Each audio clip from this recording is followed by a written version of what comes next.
para iniciar, tenemos la grata participación directamente desde Colombia de la doctora Andrea del Pilar Villarraga, con su conferencia titulada Incluir es transformar, un camino compartido entre escuela, familia y clínica. Andrea es licenciada en Psicología y Pedagogía, especialista en Psicología Clínica Infantil y Juvenil. Cuenta con maestría en Neuropsicología y Educación y actualmente es doctoranda en Ciencias de la Educación. Su trayectoria académica y profesional la ha consolidado como conferencista nacional e internacional y docente universitaria, especializada en los campos de la psicología, la neurociencia cognitiva, la pedagogía y la tecnología educativa. Bienvenida, querida Andrea. El espacio es todo tuyo. Comenzamos. Muchísimas gracias, Julia, por tu presentación. Te agradezco muchísimo este espacio y obviamente un agradecimiento muy especial a todos los organizadores de este evento. Realmente lo veo como una posibilidad maravillosa para poder comentar un poco cuál es el trabajo que he venido desarrollando en mi país, a través pues de más o menos 20 años de experiencia, centrada básicamente en aspectos relacionados con la parte educativa, pero también con la parte de intervención y de evaluación neuropsicológica, que me ha permitido pues trabajar en aspectos relacionados con formación a docentes, formación a padres de familia también, y procesos de evaluación neuropsicológica a niños con trastornos del neurodesarrollo, trastornos de neuropsiquiátricos, trastornos de comportamiento y en algunos casos apoyar también procesos de inclusión en el aula desde la parte específicamente de discapacidad. Agradezco obviamente a todas las personas de Se me ocurrió hoy pues esta participación y permitir comentarles, como les decía, un poco la experiencia y la perspectiva que desde Colombia hemos venido trabajando en torno al tema de inclusión. Así que vamos a iniciar con el espacio. Julio, si podemos empezar a proyectar, te agradezco.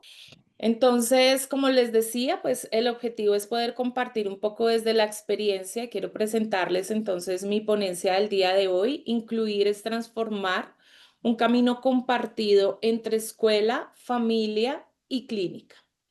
¿Por qué decidí que este fuera el tema para abrir este importante congreso en cuanto al tema de transformar barreras en puentes? Dentro de mi experiencia y dentro de las situaciones que vemos en la cotidianidad, claramente, aunque hablamos que muchos de los trastornos y de las discapacidades que vemos en el aula están relacionadas directamente con situaciones o con aspectos de evaluación y de diagnóstico 100% clínico, es decir, no podemos hablar que existan trastornos del neurodesarrollo, neuropsiquiátricos, de comportamiento, que se evalúen y se diagnostiquen en un ambiente diferente al del área clínica, ¿no? Es responsabilidad de los profesionales de la salud realizar estos procesos de evaluación y de diagnóstico. Sin embargo, vemos que el impacto de estos diagnósticos van más allá del área clínica. Incluso si retomamos un poco enfoques de discapacidad, ya hoy no solamente hablamos de un enfoque 100% clínico, donde la necesidad, la discapacidad o la condición está centrada única y exclusivamente en la persona como tal, sino que ya hemos evolucionado un poco y reconocemos la discapacidad también como o dentro de un modelo social que lo que busca justamente es reconocer en primera instancia que todos los seres humanos somos diferentes, y empezamos un poco a eliminar ciertas etiquetas que se han venido trabajando justamente para las personas con algún tipo de diagnóstico, donde ya no se reconoce que es una persona especial, diferente, aislada, ¿cierto? que fue lo que muchas veces y durante muchos años, muchos siglos, inclusive eran personas que eran segregadas a nivel social, que no podían tener un trabajo, que no podían estar, no podían tener una familia, que no podían tener o culminar sus estudios, mucho menos universitarios. Y esto nos llevó y nos ha llevado un poco a transformar justamente el propósito de lo que hoy conocemos como inclusión y de lo que hoy conocemos como discapacidad.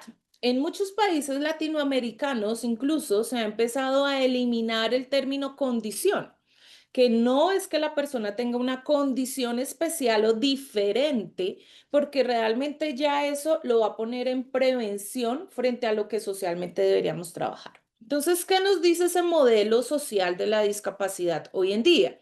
Que realmente la discapacidad es el resultado de la interacción entre una persona y su ambiente social y cultural. ¿Eso qué significa? Que la discapacidad ya no solamente pertenece única y exclusivamente a la persona que tiene el diagnóstico, sino a la capacidad que tenemos nosotros como sociedad, incluida la escuela, incluida la familia, incluida la calle, el centro comercial, el cine, la biblioteca, la iglesia, el hospital, para adaptarnos a las necesidades individuales, ya no necesidades especiales, de esa persona. Porque el principio aquí es la diferencia. El principio es la diversidad. El principio es que además no existen dos cerebros que funcionen exactamente igual. El principio es que podemos tener dos gemelos que han nacido en la misma condición, con las mismas pautas de crianza, con los mismos modelos, y aún así sus redes neuronales y su cerebro se activa de manera diferente. Es decir, que somos todos, Todos. neurológicamente hablando, totalmente diferentes. ¿Qué sucede? Que cuando yo comprendo y empiezo a eliminar estos conceptos del niño diferente, la persona especial, el neurodivergente, el neurotípico, puedo eliminar esas etiquetas y quedarme solamente con el diagnóstico. Yo no tengo la necesidad de decir el niño autista, discapacitado, que además es especial y es diferente.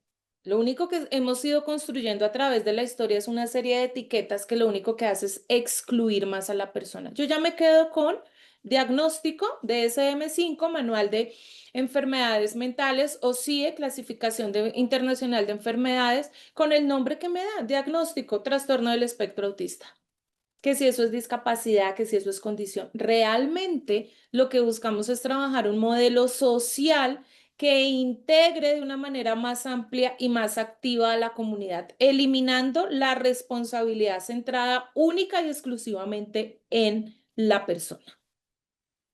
De esta manera empezamos a ver un poco cómo este concepto de inclusión empieza a desarrollarse a través de la historia.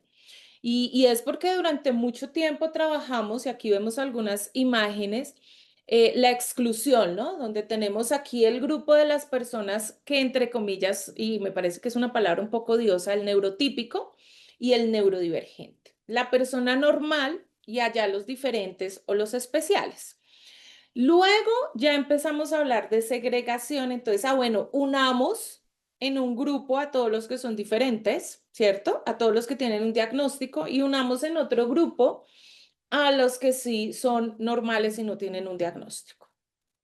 Luego avanzamos un poco y ya permitimos que las personas con diagnóstico estuvieran en el mismo ambiente de los niños, en este caso lo que conocemos como un aula regular. Entonces ya teníamos en el aula niños con déficit de atención, con discapacidad intelectual, con parálisis cerebral, con espectro autista en alguna de sus presentaciones, con trastornos de aprendizaje, pero eran niños que estaban allá segregaditos en el salón, ¿cierto? Entonces a ellos les hacemos un plan diferente, a ellos entonces los tratamos diferentes, es más, si les podemos tener un profesor a ellos diferentes en el salón, mejor. Y aparte trabajo con mis niños con capacidades normales, ¿cierto?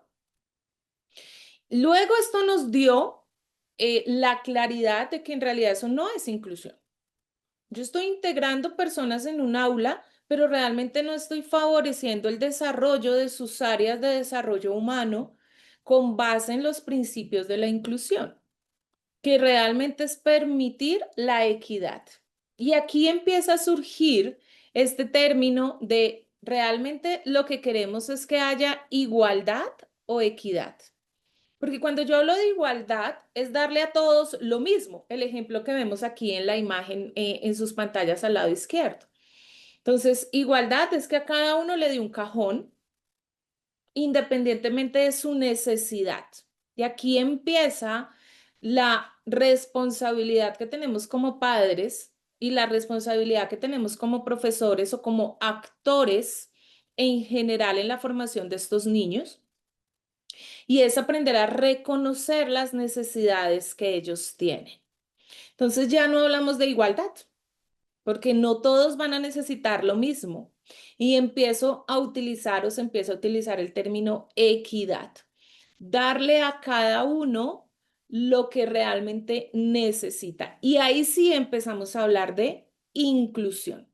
Ahí sí empezamos a hablar de un modelo muy bonito que lo establece la UNESCO hace unos años, que es el diseño universal de aprendizaje, que es poder trabajar en el aula diseños de actividades pensando en el universo de cerebros que tenemos en el salón. Y es que el cerebro diferente no solamente es el del niño con un diagnóstico. Todos los cerebros funcionan totalmente diferentes. Entonces, cuando yo hablo de inclusión, es que el niño con dislexia, con disgrafía, se puede sentar con el niño que no tiene ningún diagnóstico, pero no significa que no tenga una necesidad individual. Y entre los dos pueden diseñar un proyecto. No es poner en un grupo a los especiales y en otro a los no, sino es realmente permitir trabajar estrategias conjuntas, diseño universal de aprendizaje. Y es que esto ya no es una opción para las instituciones educativas. Y es que esto ya no es una opción para los padres de familia. La UNESCO en su agenda del 2030, en el Objetivo de Desarrollo Sostenible número 4, que es el que está relacionado con toda la parte educativa, ya nos dice que nadie se quede atrás, refiriéndose específicamente al área educativa donde lo que se busca es generar oportunidades únicas para construir sociedades más inclusivas, justas y equitativas. Miren que ya no hablamos de inclusión solamente en el contexto educativo, porque es que la inclusión, y aquí lo vamos a ver en un momento, ya no es solamente ajustar el currículo de este niño para que pueda aprender. Inclusión es capacitar profesores. Inclusión es hacer capacitación a padres de familia. Inclusión es acomodar la infraestructura para que el colegio, la institución educativa sea accesible. Inclusión es permitir que en la calle podamos caminar sin obstruirnos, obstaculizar el paso con algún elemento. Inclusión realmente es llegar a un restaurante y que el menú esté en braille o haya una persona que sepa de lengua de señas también. Entonces, la inclusión no es solamente como nos han querido mostrar, que es responsabilidad única del profesor. Esto es una responsabilidad compartida si realmente queremos que la inclusión sea herramienta de transformación social y que se convierta en parte de la cultura. ¿Quiénes tendrían esta labor o esta responsabilidad? Pues nuestros ciudadanos en general. Repito, esto no es responsabilidad del profesor, de la mamá, del terapeuta, porque realmente debería propender a la dignidad humana.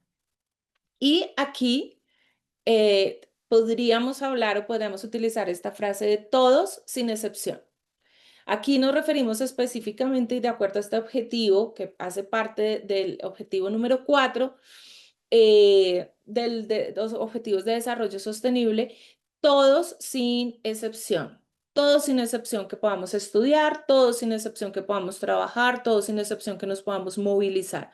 Pensando y apoyando justamente este modelo social de discapacidad que no está centrada en la ausencia de habilidades o en la presentación de debilidades o en una condición centrada en la persona, sino en las características que como sociedad adaptamos a las diferencias que nos hace como seres humanos en todos sus sentidos.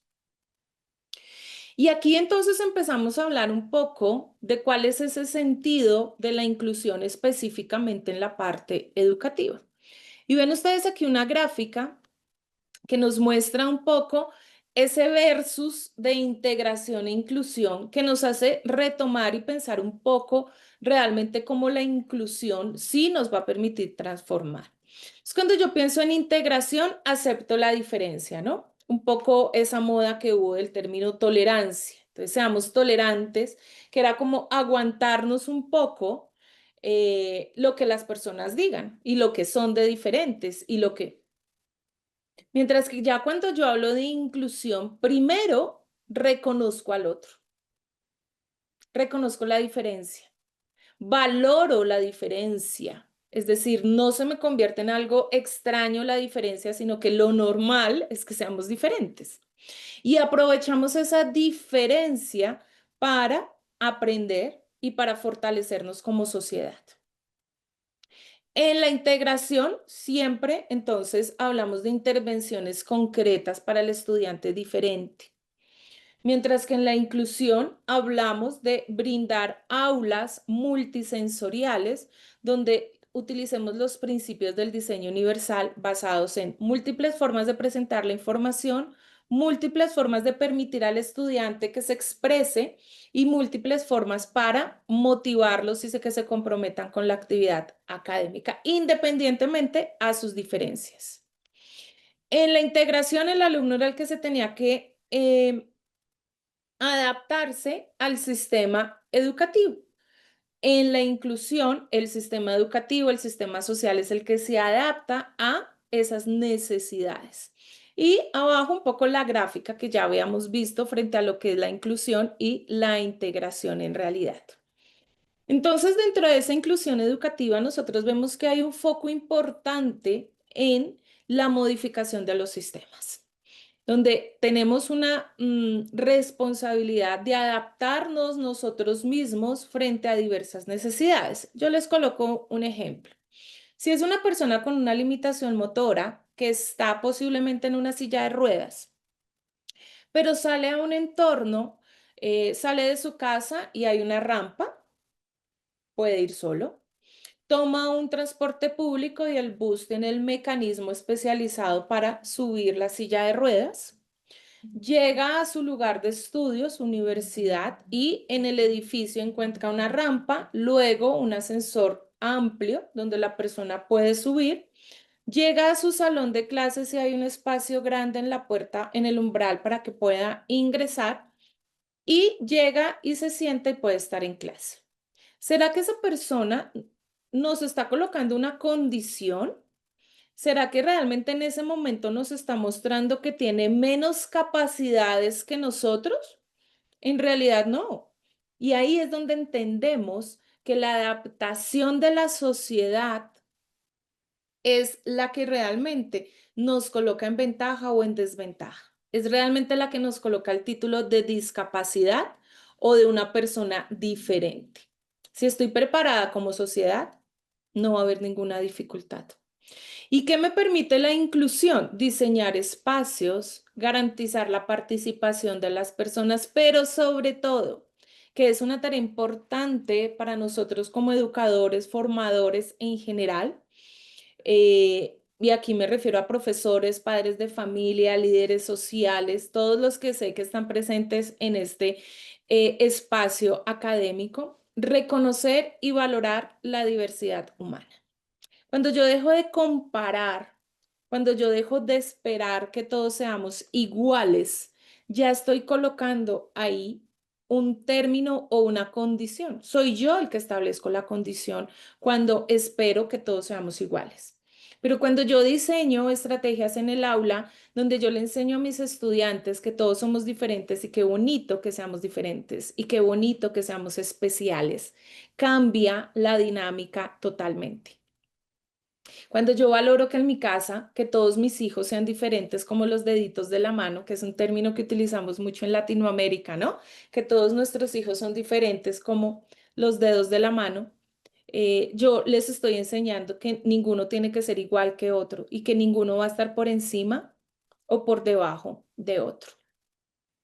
Y aquí quiero aclarar dos conceptos que son fundamentales justamente para abordar el término de educación inclusiva. Y es que un aspecto es la educación inclusiva y otro es la inclusión educativa. Ustedes dirán, pero son las mismas palabras, son muy similares. No. Cuando yo hablo de educación inclusiva, me refiero a ese modelo social, a esa filosofía, a ese enfoque donde yo tengo en cuenta o yo analizo la diversidad de mis estudiantes y de mis profesores, donde yo reconozco la importancia de que como escuela me debo transformar para responder a esas diferencias. Pero ojo, porque no solamente hablo de diferencias en cuanto a un diagnóstico clínico, yo también me refiero a las diferencias culturales, que en Latinoamérica son innumerables, ¿no? Nosotros, ¿cuántos estudiantes pertenecientes a grupos étnicos o a comunidades indígenas tenemos en nuestra aula? Que inclusive su primera lengua o su lengua natal no es el español y aún así los obligamos a que aprendan en español. Pero también me refiero al tema de género, pero también me refiero a la condición social, pero también me refiero a las características ideológicas o de una religión. Entonces, la educación inclusiva es la que me permite a mí reconocer esa diversidad y poder pensarme como una escuela con una responsabilidad de transformación para responder a esa diversidad de mis estudiantes. Pero ya cuando yo hablo de inclusión educativa, ya yo estoy hablando específicamente del proceso, de la acción que yo utilizo en el aula para favorecer la inclusión. Y aquí es cuando vemos el modelo de diseño universal de aprendizaje, es cuando empiezo a hacer planes individuales de ajustes razonables a mis estudiantes en el currículo, que no puedo hacer el mismo ajuste al currículo a todos mis estudiantes. Si tengo 3 con espectro autista, no es el mismo ajuste para todos, cada uno desde su diferencia, pero que no solamente es a los niños que tienen un diagnóstico o una discapacidad. ¿Qué pasa con este niño? Y yo los llamo los invisibles, que vienen recién de un divorcio de sus padres, que vienen recién del fallecimiento de la abuelita, que vienen de otro país. Ahí también ellos vienen de una situación que va a requerir por parte del profesor humanismo para hacer las adaptaciones correspondientes. Entonces, ¿yo en qué hago adaptaciones en el currículo de estos pequeños? En la metodología, ¿cierto? Si yo tengo un niño, por ejemplo, con déficit de atención y hiperactividad, pero el examen que yo les voy a hacer es la metodología, perdón, que voy a utilizar en la clase es una clase magistral de 2 horas. Pues nada, yo ya sé que es un niño que no va a aprender, porque con déficit de atención y hiperactividad sus niveles atencionales no van a llegar a 2 horas. Entonces, casi que ya estoy avisando que va a haber un fracaso escolar, por lo menos en esa clase. Ajusto materiales. Si sé que es un niño, por ejemplo, con espectro autista, pues no le voy a brindar un libro cuando yo sé que él todavía o aún es muy visual y todavía no ha hecho adquisición del código lectoescritor, así tenga 7 u 8 años. Yo ya sé que no va a haber aprendizaje. Y hago ajustes en evaluación. Si es un niño con déficit de atención, posiblemente yo no le voy a dar un examen de 5 hojas con una duración de 2 horas porque sé que no lo va a soportar. Ya estoy previniendo también que va a haber pérdida académica. Entonces, la inclusión educativa son todas esas acciones que van desde el currículo, desde ajustar infraestructura y ya vamos a ver un poco qué más incluye justamente este aspecto. Y ya cuando nosotros nos vamos un poco a la parte específica en cuanto a cómo nosotros reconocemos estos niños en el aula, empezamos a observar que lo primero que nosotros debemos favorecer son espacios de inclusión desde los diferentes sistemas donde el niño se desenvuelve. Claramente, los primeros respondientes será la familia, ¿no? Que son los que van a observar en primera instancia cuando el niño tiene unas características particulares en su comportamiento o en su aprendizaje. Pero nunca hacemos procesos de diagnóstico en contexto familiar o en contexto escolar. ¿Por qué? Porque cuando nosotros hablamos de discapacidad, de trastornos del neurodesarrollo, de trastornos del comportamiento, de trastornos neuropsiquiátricos, hablamos que la responsabilidad es del área clínica y ellos hacen su evaluación médica. Claro, ¿en familia hacemos evaluación? Claro, por supuesto. ¿Cómo hacemos evaluación? Cuando de pronto vamos y le decimos al pediatra, mira, es que no se sienta a comer, no sigue las instrucciones, es que se le olvidan las cosas, es que está un poco desafiante su conducta. Esa es la evaluación que hacemos desde el contexto familiar. Pero desde la escuela también hacemos un proceso de evaluación, que básicamente es la evaluación psicopedagógica, donde se evalúa el comportamiento del niño en cuanto a sus procesos de aprendizaje, procesos cognitivos, memoria, atención, funciones ejecutivas, procesamiento de la información. Y con toda esa información llegamos a un diagnóstico. Si hacemos un diagnóstico de una manera irresponsable, es decir, omitiendo la información de la escuela o del contexto familiar, ya estamos poniendo en duda la inclusión. Ya estamos omitiendo sistemas vitales e importantes donde el niño se desenvuelve. Entonces, ¿por qué es tan importante iniciar justamente por cómo llegamos a ese diagnóstico? ¿Cómo llegamos al término de que el niño tiene discapacidad? Ojo, porque no todos los trastornos se categorizan como discapacidad. Esto tiene mucho que ver con el país donde nos encontremos, con la parte legal, con las características, con la evaluación que el médico realice. Pero la mayoría de estos trastornos pueden llegar a desarrollar o pueden llegar a tener unas características específicas de discapacidad. Cuando ya evidentemente existe el diagnóstico, lo primero que nosotros tenemos que revisar es de qué manera se llegó a ese diagnóstico. Y es un poco lo que revisábamos hace un momento de la evaluación integral.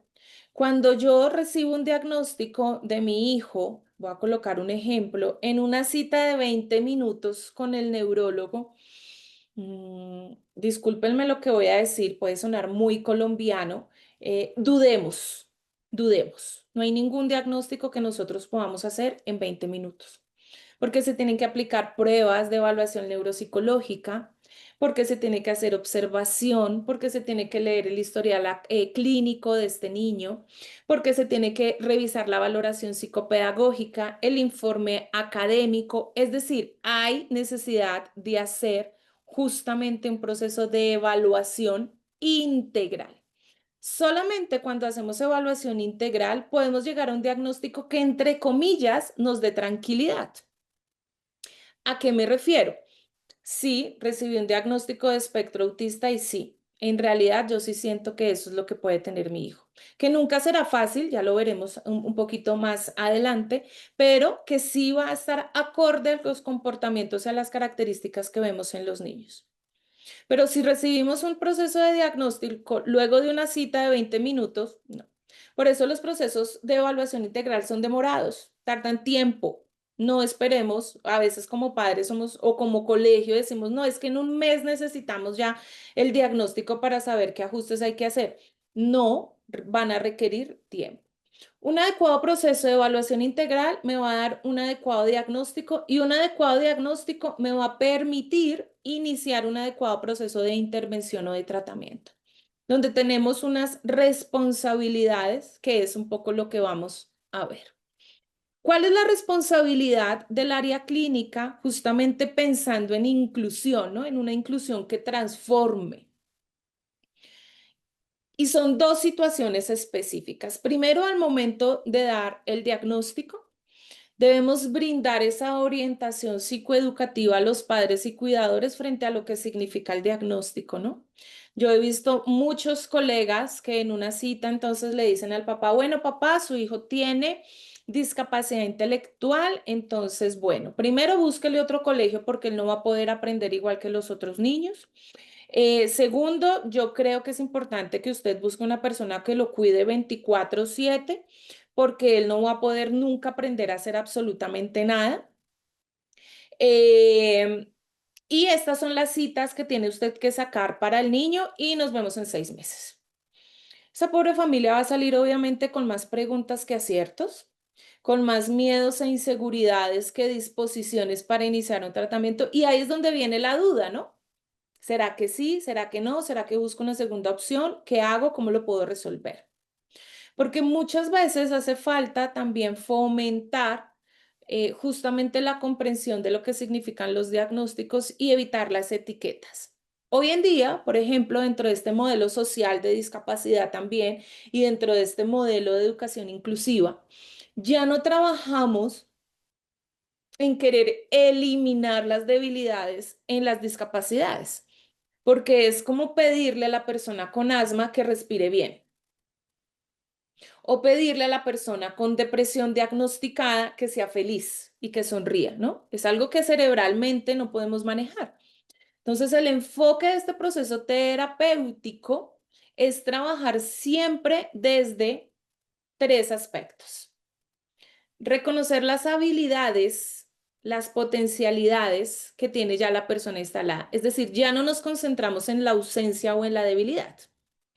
Y fortalecer habilidades adaptativas para favorecer la independencia y mejorar calidad de vida.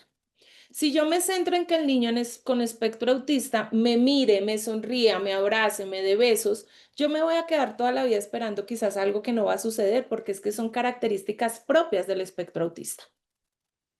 Pero si yo me centro en favorecer que se aprenda a lavar los dientes solo, que vaya a hacer la compra solo, que sepa un poco el manejo del dinero, le estoy favoreciendo a futuro habilidades adaptativas que le permitan adaptarse y ser independiente en un mundo que de por sí ya no va a ser fácil. Entonces, en el proceso terapéutico, lo que buscamos es esa responsabilidad del área clínica, también generando planes de intervención basadas en esas habilidades.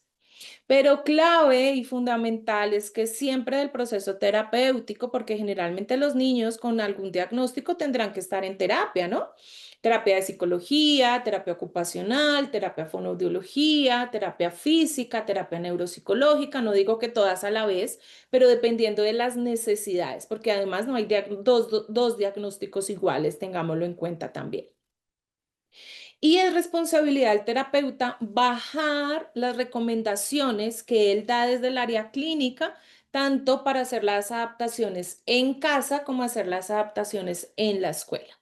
Es decir, que cualquier proceso de inclusión empieza con que va a haber actividades en casa, en escuela y en clínica. Si uno de los tres falla, si el papá dice, no, yo para qué lo llevo a las terapias y de pronto con el ajuste que hay en el colegio es necesario, ya ahí fallamos y no vamos a ver evolución.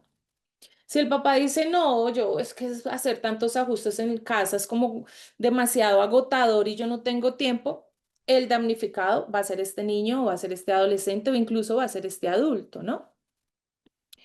Ya cuando hablamos de la escuela, aquí tenemos una responsabilidad muy grande y lo vamos a ver como dimensiones o competencias eh, que deberían tener los docentes si realmente queremos tener aulas inclusivas. La primera, que creo yo que termina siendo la más importante, es ese sentido humano que tengo yo como profesor. Si yo sigo viendo a mi estudiante diferente, como un estudiante problema, posiblemente se me va a hacer y se me va a convertir en una carga y no voy a ver las opciones que hay para mejorar, ¿cierto?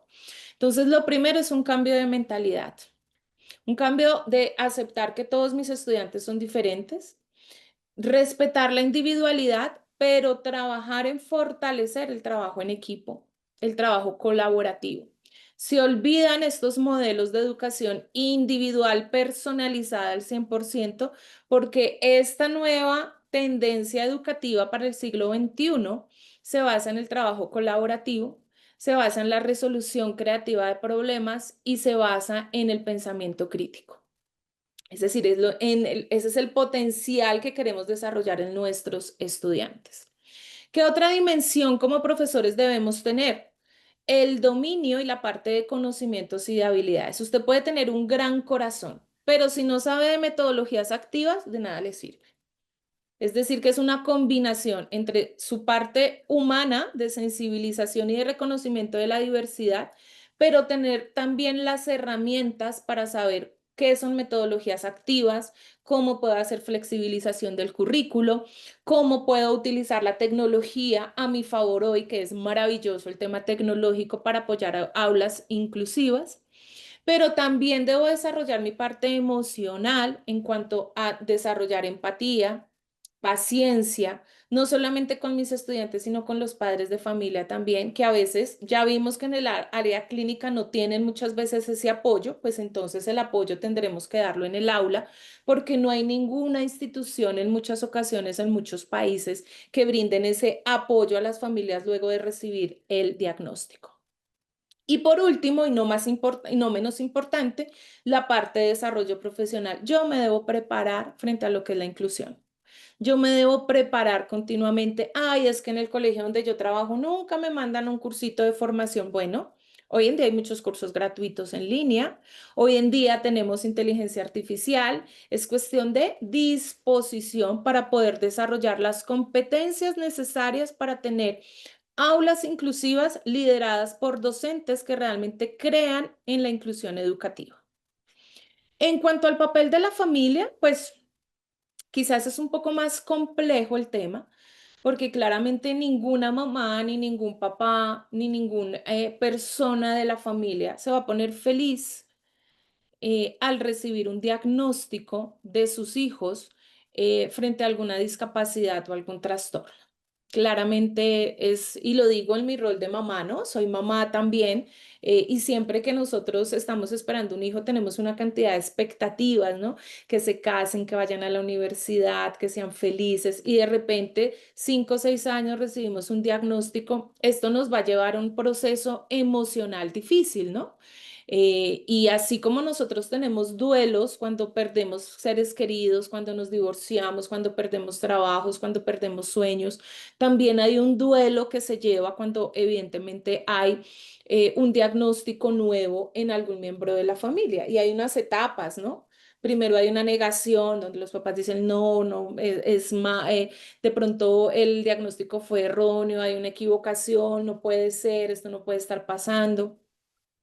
Luego se pasa a una etapa de agresión que es entre los padres echarse la culpa, ¿no? Entonces, si ves que usted no se cuidó en el embarazo, mire, es que si ve, usted no me llevó a la cita médica, es que usted no comió bien, es que usted consumió sustancias psicoactivas, es que eso es una fase normal de las familias. ¿Qué sucede? Que las familias no reciben apoyo en estas fases. Y eso es un tema a nivel político importante que hay que pensar porque hay que crear estrategias y normas y leyes que favorezcan el acompañamiento de las familias y de los cuidadores cuando reciben un diagnóstico de sus hijos. Luego entran en una fase de negociación donde dicen, bueno, sí, lo voy a empezar a llevar a las terapias, pero, ay, con algo de negación. Luego pueden entrar en una fase de depresión, mucha angustia, aquí entra un tema de agotamiento. Sabemos que nuestros sistemas de salud latinoamericanos no son los mejores y podemos durar meses esperando una cita, un examen, colocar demandas, tutelas, los procedimientos legales de acuerdo a los países donde ustedes se encuentren. Y por último, una aceptación, que muchas veces no es una aceptación total, ¿no? Es aceptar que el niño tiene discapacidad, pero cuando haya una dificultad, otra vez vamos a sentirnos un poco mal y otra vez, pero ¿por qué a nosotros? ¿Pero por qué? Y aquí digamos que podríamos dar algunas estrategias justamente para apoyar un poco a las familias frente a lo que significa tener hijos con discapacidad o con diagnóstico. Lo primero y lo primero que siempre diré es recomendarle a las familias que se capaciten, tengan información actual, científica y académica, no por favor información de lo que hoy hay sin una comprobación científica. Hay muchas ideas que no deberían tenerse en cuenta. seguir reconociendo que sus hijos son sujetos de derecho, y buscar siempre los mejores espacios para que ellos puedan participar, socializar. No esperar en algunos casos, como en el caso de la discapacidad y lo de los trastornos del neurodesarrollo, que haya una cura, porque son trastornos que no tienen cura, que mejora poderosamente la sintomatología con una adecuada intervención, sí, pero que no tienen una cura al 100%. Entonces, capacitarnos, naturalizar la situación, pero sobre todo, dejar comportamientos sobreprotectores. Y estos comportamientos sobreprotectores son los que muchas veces más dañan o más afectan la situación. Y es que recuerden que el objetivo de estos chiquis, de estos niños, chiquis es una manera cariñosa de expresarme a niños y niñas, muy colombiana, es enseñarles a que sean independientes para la vida. No les vamos a durar toda la vida. Mamá, papá, por más que querramos protegerlos y acompañarlos, no vamos a estar siempre. El profesor no va a estar siempre, la escuela no va a estar siempre, el vecino no va a estar siempre. Así que permitir que ellos conozcan para qué sí son buenos y dejar de centrarnos un poco justamente en la situación específica del error. Y ahí es donde vemos ese enlace tan precioso de lo que es la inclusión para transformar. Y es que la inclusión no es solamente en el aula, y es que la inclusión no. La inclusión conlleva un engranaje perfecto entre el momento en que hacemos evaluación, llegamos a un diagnóstico, iniciamos un proceso terapéutico, hacemos ajustes en la escuela, reconocemos emocionalmente aspectos en familia y podemos llegar a generar un ambiente no protector, no ideal, no utópico, porque no es real, pero sí un ambiente que pueda reconocer y valorar la diferencia en los niños, niñas y adolescentes con discapacidad o con un trastorno específico. De esa manera, es el único camino para empezar a generar acciones concretas que me permitan a mí superar la exclusión. Y digo concretas porque va más allá y de pronto puede sonar un poco fuerte, va más allá de un bonito discurso, ¿no? Puede ser muy bonito lo que les vamos a plantear en estos 2 días en el Congreso, pero termina siendo una parte porque la labor de ustedes va a ser multiplicar la información que van a recibir en estos días por parte de todas las personas que nos hemos unido para asesorarlos y acompañarlos a ustedes, pero también se convierten ustedes en gestores de esa información, llevar esa información a cabo, tener esa información en cada uno de los espacios. Entonces, ¿qué podemos hacer? Primero, hay que capacitar a nuestros profesores y hay que capacitar a los líderes académicos de las instituciones educativas para que sepan realmente que la inclusión no es tomar el currículo y hacerle un cambio de que el niño ya no se aprenda las tablas de multiplicar del 8, sino solo hasta 3 porque el 8 es muy difícil. La inclusión eso es un pedacito mínimo e ínfimo. Empezar a hablar por esos chicos invisibles, repito, no solamente los que sí tienen diagnóstico, sino los que no. Dejar de pensar que es que hace falta que te esfuerces un poquito. Es que deberías intentar, que esto es algo que sucede mucho con los chicos con hiperactividad, es que intenta quedarte quieto en el salón. Es que te hace falta eh, em, poner de tu parte. Cuando si son trastornos o son discapacidades, están aquí en el cerebro y ellos no van a tener como, entre comillas, decir, ay, sí, no, a partir de mañana voy a... No, requieren mucho apoyo y ahí es donde hablamos de inclusión. Realizar acciones educativas desde la parte de las habilidades. Tenemos que diseñar aulas donde no solamente trabajemos lo académico centrado en que el niño escriba lo del tablero en el cuaderno o pase lo del libro al cuaderno. Tenemos que fortalecer las artes, tenemos que fortalecer la parte deportiva, tenemos que trabajar la resolución de problemas, la creatividad, fomentar el juego libre. Permitamos que nuestros niños se aburran. El aburrimiento es el principio de la creatividad, pero hoy todo se lo queremos dar estructurado. Dejar de pensar que la solución es ponerlos en muchas actividades extracurriculares. Entonces, el lunes taekwondo, el martes natación, miércoles inglés, jueves artística, viernes básquetbol, sábado Boy Scout, domingo reunión familiar. Es que hay que tenerlos ocupados. Ese principio ya no aplica de acuerdo a los estudios últimos de neurociencia, porque realmente lo que hace es sobresaturar y sobreestimular a los niños. Enseñar que desde la diferencia hay habilidades y no solo debilidades, eso es maravilloso. Crear una cultura de no hablar del otro desde el desconocimiento. Esto es algo que sucede muchísimo, incluso en las familias, que de pronto llego yo como mamá con mi hijo con espectro autista y, ay, sí, es que él es enfermito, o él es raro, o él es diferente. No se junten con él, déjenlo él por allá solito que él juegue.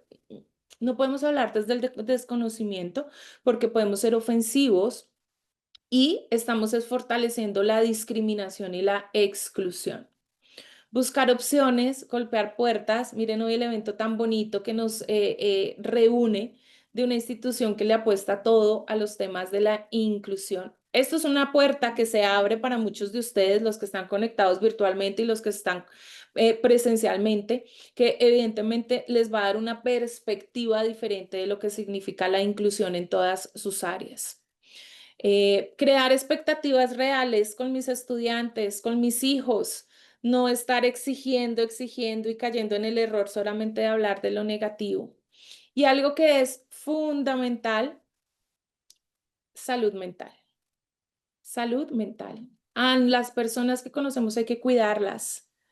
Y muchas veces la comorbilidad entre discapacidad, trastornos del neurodesarrollo, del comportamiento con temas de salud mental es altísima.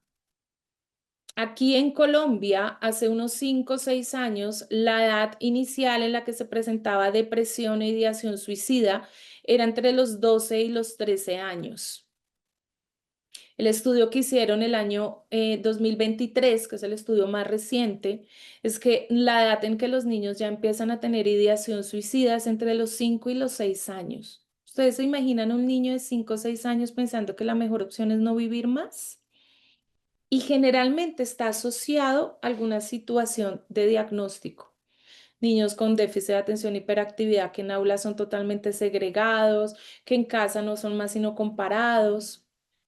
Familias que duran meses rogando al sistema de salud que les hagan un proceso de intervención, de evaluación, de diagnóstico para saber qué puertas tomar.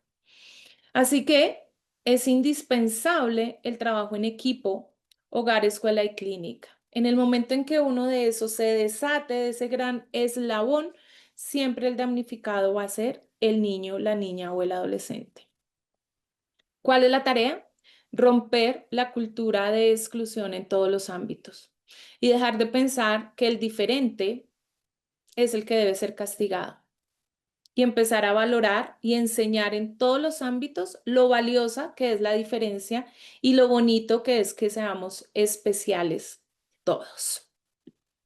Pues compañeros, muchísimas gracias por su atención. Les dejo aquí mi correíto electrónico por si tienen algunas dudas, preguntas y demás. Evidentemente, se me ocurrió, pues muchísimas gracias por la participación, por poder estar aquí y compartir un poco la perspectiva de lo que ha sido mi trabajo. Esto obviamente podría quedarme aquí tiempo y tiempo y creo que a todos los expositores les va a suceder para seguir hablando del tema, pero solamente quería sembrar en ustedes la semillita de la duda que sé que la van a poder seguir trabajando durante estos días. Supongo que quizás me dirás, Julio, si de pronto hay alguna pregunta en particular. Quedo abierta a un espacio de diálogo. De pronto, bueno, Savi me dice aquí, ¿qué pasos hay que tomar para que esto pueda empezar a pasar en todas las escuelas? La formación, Savi. La formación claramente es fundamental que los padres, que en las instituciones se lideren estos procesos de inclusión, fortalecer que los profesores sepan qué es inclusión, sepan evidentemente cómo la podemos llevar a cabo y cuál es su responsabilidad legal ante estos procesos. Formación también a los padres de familia. Muchas veces no sabemos tampoco como padres de familia qué debemos hacer. Y en algunas ocasiones, aunque no suene muy lógico, hay que formar también al área de profesionales de la salud, porque pueden tener el conocimiento, pero sin el sentido humano, el conocimiento nunca por sí solo nos va a dar el efecto que queremos tener cuando hablamos realmente de procesos de inclusión. No sé si hay alguna otra pregunta, Julio. Gracias, gracias, mi querida Andrea. Bueno, tenemos algunas preguntas. Sensacional, sensacional tu conferencia, ilustrativa, clara. Y bueno, algunas preguntas que nos han llegado y que quisiéramos compartirte, mi querida Andrea. Desde el contexto educativo, ¿cómo podemos apoyar a la familia en el proceso de aceptación de sus hijos con un diagnóstico específico? Sí, Julio, mira, eso es una situación que se presenta muchísimo en el aula y lo hago cuando justamente hago proceso de asesoramiento en las escuelas. Y es que muchos profesores dicen, es que el papá ya sabe que su hijo tiene un diagnóstico, pero no lo acepta. ¿Qué hago? No lo quiere llevar tampoco al proceso terapéutico. Bueno, lo primero es dentro de la parte humana reconocer esos 5 pasos de duelo que los papás tienen. Darles ese tiempo es un poco respetuoso. Lo otro es quizás permitir que este padre de familia pueda hablar con el psicopedagogo o el psicólogo educativo y que pueda un poco expresar sus miedos, ¿no? Porque posiblemente en el sistema de salud no lo pudo hacer. Y también generar preguntas, bueno, realmente, ¿qué es espectro autista, no? Porque hay muchas discapacidades que son evidentes, limitación visual, ok, limitación auditiva, ok, pero ¿qué es eso de la discapacidad intelectual? ¿Se va a curar? ¿No se va a curar? Ahí como colegio tenemos, digamos que una función importante en la parte psicoeducativa para acompañar a los padres de familia y para explicar un poco de qué se trata. Repito, sistemas integrados, familia, escuela, desde la humanidad y desde el conocimiento. Muchísimas gracias, mi querida Andrea. Vamos a entregar esta constancia que brinda el Segundo Congreso Internacional de Desarrollo de Conciencia a la doctora Andrea del Pilar Villarraga por su extraordinaria participación en este evento. Muchísimas gracias, mi querida Andrea. Te mandamos todos un gran abrazo a Colombia y a todo el pueblo colombiano. Muchísimas gracias. Gracias, Julio, a ti y para todos ustedes muchos éxitos en estos 2 días. Por aquí voy a estar conectada. Un abrazo para todos nuestros compatriotas mexicanos. Que estén muy bien.